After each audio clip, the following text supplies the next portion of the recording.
So, dear UEFA President, dear Alex, lieber Präsident des ÖFB, lieber Gerhard, dear members of the Executive Committee of UEFA, dear stakeholder representatives, dear presidents of the member associations, dear members of the Amicale des Anciens, the former committee members and former executive committee members,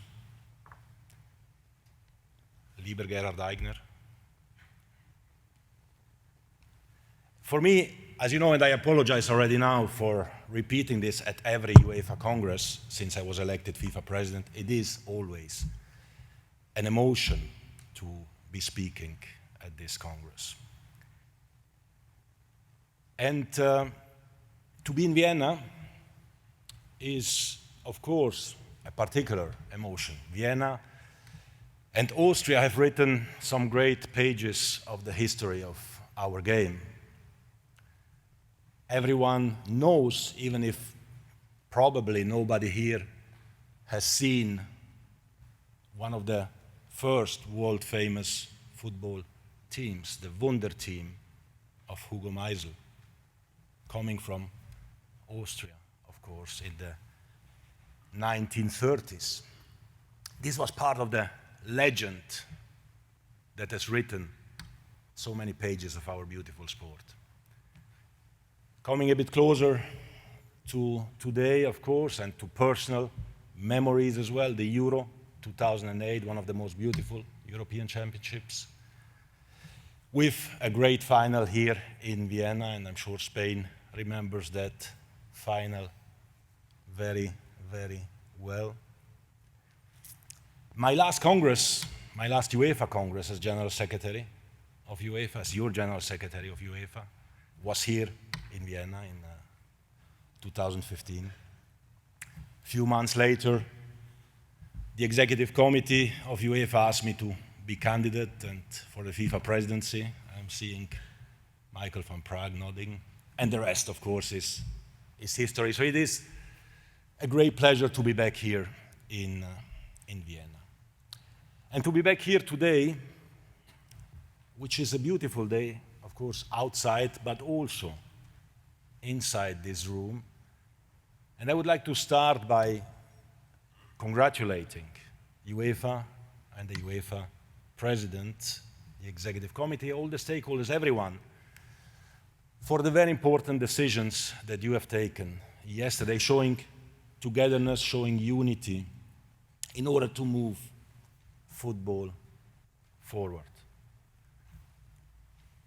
I have to apologize because I didn't greet the President of the South American and of the African Confederation and the other representatives of the other confederations who are here. Again, a testimony for togetherness and unity. So congratulations for these important decisions, showing unity and bringing European football, of course, to another stage, to a better stage, developing and evolving always.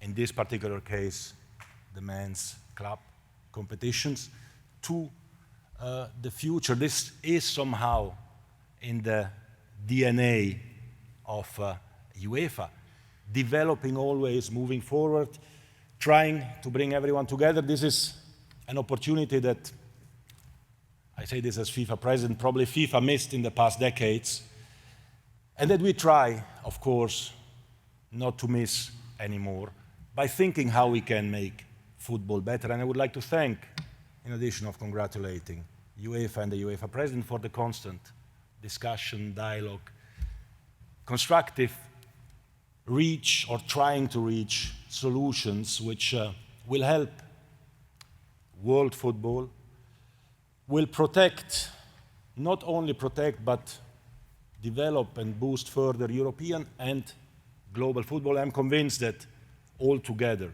in unity, as you have shown yesterday, we will find the best ways forward. As we are in congratulations, I congratulate as well the teams who have qualified for the women's and men's club competitions. I congratulate Italy for winning the last Euro and UEFA for hosting a Euro in not very easy conditions, as we all know. Wish the best of luck as well to England for the next Women's Euro, and to UEFA, of course. This will mark, I'm sure, the history of European Women's Championship. And speaking about women's football, the next World Cup is coming next year in Australia and New Zealand, but we have seen some incredible success stories of women football, in club football in Spain, in France, and so on, with spectators, full stadiums to cheer for the women's teams. And this is definitely a great, great sign for the future. Now, speaking about the future, and the near future in particular, of course, I have to speak as well about the next FIFA World Cup. From the 21st of November to the 18th of December, you are all welcome to Qatar. Congratulations, of course, to the teams that made it. Best of luck to those who still have to play a couple of games to maybe make it. We all wish, obviously, that a European team wins that World Cup.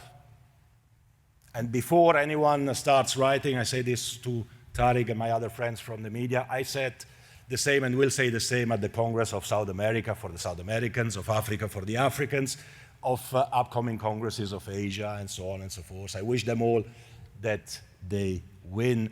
And jokes aside, of course, it will be and has to be a celebration of unity as well, of bringing the world together. It will be a truly unique World Cup, a very compact World Cup. All the stadiums are within 50 kilometers. There is no travel, there is no transfers.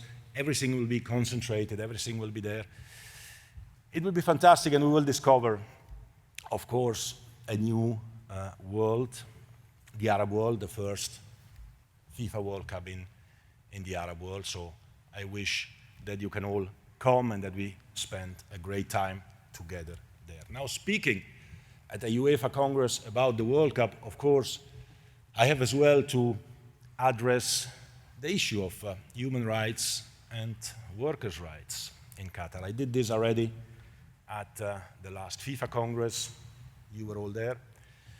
And it is important, on one side, to underline the progress which has been made in terms of human rights, in terms of workers' rights, with the abolishment of the kafala system, with the minimum wages for workers, with measures to protect the health of the workers. And again, it's not me saying it, it's not FIFA saying it, it's not even Qatar saying it. It is the International Labour Organization saying it, the International Trade Unions saying it, it is the BWI saying it. So this progress is undeniable, it is excellent, it's going in the right direction. Of course, though, as well, not everything is perfect. When there are laws, there are people who think they are more clever and want to violate the law. And in this respect, of course, every country is probably the same. And I can assure you, because I know that this is one of your concerns, I can assure you that we are there, I'm personally there as well, calling and appealing on the authorities, on the ministry, the Minister of Labour, on the government, to not only have implemented, of course, these new legislations, but also to effectively and efficiently enforce it. To make sure that those who violate the law will be taken to account for that measures are taken against these people. To make sure that workers who have not been paid, who have suffered, will be adequately compensated for that. I'm receiving information that this is the case, but of course, We are all there. We are watching, we are looking, we are collaborating. And we try to make sure that the legacy of the World Cup, the legacy of football, which has already started before even the World Cup begins, will stay after the World Cup and forever. And this is, of course, very important, and this is a sign of what football can bring. In addition to bringing joy, to bringing emotion, which is the most important task of football, it can also change human beings and human behavior for good. Now, as good as and as magic as football is, football cannot solve all the problems in this world. It has been mentioned earlier in the speeches before me by the Minister of Austria and by the Vice President of the European Commission. Football cannot solve war. We are in Europe confronted with a situation of war, something we didn't know. I started to know situations of war when I became FIFA president. I was not aware of what it means, because unfortunately and sadly in the world there are different terrible conflicts. Football cannot solve them, but football can contribute, can help, can try, can push, can call. And that's what, of course, I'm doing here, what I did at the last FIFA Congress as well.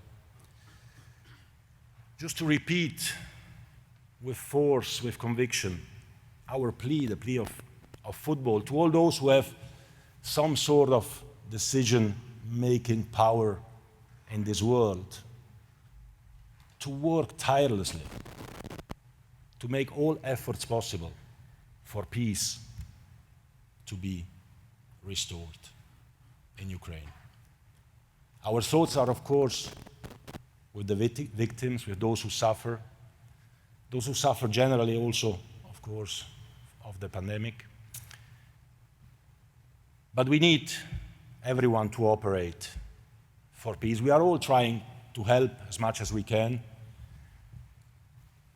But we need peace. And when peace will come, football has to be there and will be there at the forefront to bring again this unity and togetherness, to bring the people again together, the boys and the girls, the young and the old, because that's what football does. Football unites.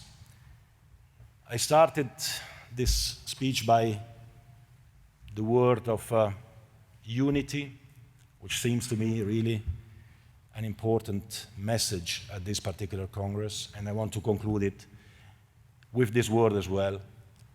I'm sure that all of us here, together, united, we can bring European and global football forward, and we can also make our little contribution for society. I wish you a great Congress. Thank you very much, and all the best. Thank you. Thank you, Gianni, for your speech, and I can tell you that I can say on the record that I want a European team to win the World Cup.